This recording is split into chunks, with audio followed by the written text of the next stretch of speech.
ایک صحابی تھے حضرت مصعب ابن عمیر، چڑھتی جوانی، بڑے خوبصورت کپڑے، اتنا مہنگا جوڑا مکے میں اور کوئی نہیں پہنتا تھا جتنے مصعب ابن عمیر پہنتے تھے، اتنی اعلیٰ قسم کی چیزیں اور کوئی نہیں کھاتا تھا جتنی وہ کھاتے تھے، لاڈلے تھے۔ کلمہ پڑھنے آئے دار ارقم میں، تو نبی پاک نے فرمایا تو ناز و نام میں پلا ہے، اس رستے کا مسافر کیسے بنے گا؟ یہاں تو ٹھوکریں ہیں، یہاں تو مار کھانی پڑتی ہے، تو کیسے بنے گا؟ عرض کی یا رسول اللہ اب کلمہ تو پڑھائیں۔ پھر اس بندے نے پھٹے پرانے کپڑے بھی پہنے۔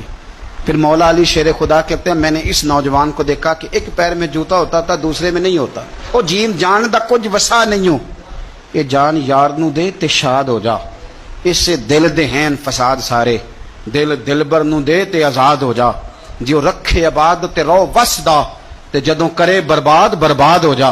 آپ فرماتے ہیں پھر وہ دن رات کوئی فرق نہیں، غلامی کی، ماں نے قید کر دیا، باپ نے قید کیا، مار کھائی، پہلے حبشہ گئے ہجرت کر کے۔ یہ وہ مصعب ابن عمیر ہیں، اپنی جان پسند تھی تو حضور کے حوالے کر دی۔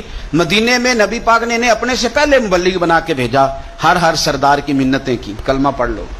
وہ چڑھتی جوانی، بڑا بادشاہ آدمی، لوگ اپنا رویہ توڑنا نہیں چاہتے۔ جو بندہ زندہ ہوتا ہے اس میں لچک ہوتی ہے، جو پورا اکڑ جائے سمجھو مردہ ہے، اور جو آدمی لچک والا ہو وہ تو بڑے کام کر لیتی۔ تکبر کے بت بنا کے پوچھتے رہے ساری زندگی تو ملے گا کیا؟